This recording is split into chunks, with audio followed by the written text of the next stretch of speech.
Food safety को लेकर हर दिन अब एक नया सवाल खड़ा होने लगा है। आए दिन सोशल मीडिया पर कुछ ना कुछ ऐसा वायरल हो रहा है जिसको देखने के बाद बाहर का खाने से भी डर लगने लगा है। हालांकि स्थिति पहले केवल जंक फूड के साथ थी, मगर अब तो पैक्ड फूड को लेकर भी डाउट सामने आने लगे हैं। जैसा कि आपको मालूम ही होगा कि कुछ दिन पहले मुंबई के मलाड में एक डॉक्टर को ऑनलाइन ऑर्डर की गई आइसक्रीम में इंसान की कटी हुई उंगली मिली थी। इस मामले के बाद सोशल मीडिया पर खाने पीने की चीजों को लेकर और उनकी शुद्धता पर कई सवाल खड़े होने लगे। हालांकि जांच में पाया गया कि ये उंगली फैक्ट्री में काम करने वाले किसी कर्मचारी की हो सकती है, जिसके बाद ये मामला तो सुलझ गया, लेकिन फूड सेफ्टी को लेकर खड़े किए गए सवालों का जवाब किसी को नहीं मिला। इसके बाद ऐसा ही एक और मामला सामने आया, जिसमें ग्रेटर नोएडा की एक जूस की दुकान में कॉकरोच सिर्फ दिखाई नहीं दिए, बल्कि ग्राहक के जूस में भी मरा हुआ कॉकरोच पाया गया, जिसके बाद से एक और व्यक्ति ने उसका वीडियो बनाकर सोशल मीडिया पर वायरल कर दिया। इसके बाद खाद्य विभाग ने कार्यवाही करते हुए दुकानदार पर मुकदमा दर्ज कर सैंपलों को जांच के लिए भेज दिया।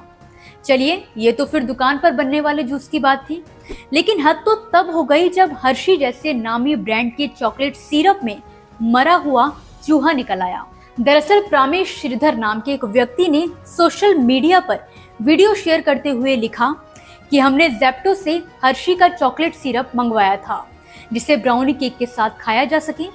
हमने सिरप केक पर डालना शुरू किया तो उसमें से लगातार छोटे बाल मिलने लगे, इसलिए हमने सिरप के बोतल को खोलने का फैसला किया। बोतल का ऊपरी हिस्सा सील था।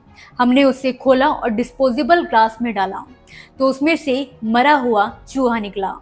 दोबारा कंफर्म करने के लिए हमने उसे पानी से धोया तो भी वो मरा हुआ चूहा ही था, लेकिन तब तक बहुत देर हो चुकी थी, क्योंकि चूहा निकलने से पहले ही उस सिरप को 3 लोग चख चुके थे, जिनमें से एक लड़की बेहोश हो गई और उसे तुरंत हॉस्पिटल में एडमिट कराया गया। हालांकि वो अब ठीक है, मगर इस मामले की जांच होनी चाहिए।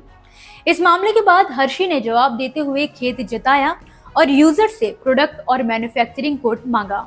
वहीं हर्षी इंडिया ने भी मैन्युफैक्चरिंग कोड के साथ शिकायतकर्ता का कॉन्टैक्ट नंबर भी देने को कहा। लेकिन यहाँ पर सवाल ये है कि ऐसी गलतियां या लापरवाही माफ की जा सकती हैं? अगर सिरप को चखने की बजाय ज्यादा खा लेने से किसी की मौत हो जाती तो क्या कंपनी का खेद जताना काफी होता? खैर, ये सिर्फ एक मामला नहीं है, ऐसे न जाने कितने ही मामले इन दिनों सामने आ चुके हैं। जैसे हाल ही की बात करें तो गुजरात के जामनगर में एक वेफर के पैकेट में मरा हुआ मेढक निकला। यहाँ एक स्थानीय दुकान से एक व्यक्ति ने अपने बच्चों के लिए वेफर का पैकेट खरीदा था, लेकिन जैसे ही घर जाकर बच्चों ने उसे खोला तो उसमें मरा हुआ मेढक पाया गया, जिसके बाद व्यक्ति ने कंपनी के कस्टमर सेंटर पर कॉल करके शिकायत दर्ज करवाई, मगर कोई कार्यवाही नहीं की गई। इसके बाद जसमीत यानी कि उस व्यक्ति ने खाद्य विभाग से शिकायत की। अधिकारियों ने दुकान पर वेफर के पैकेट में से सैंपल लेकर उसे जांच के लिए भेज दिया। अधिकारियों का कहना है कि सूचना मिलते ही एक टीम मौके पर पहुंची। जिस पैकेट में मरा मेढक मिला था उससे और दूसरे पैकेट के सैंपल लेकर जांच के लिए भेज दिए गए।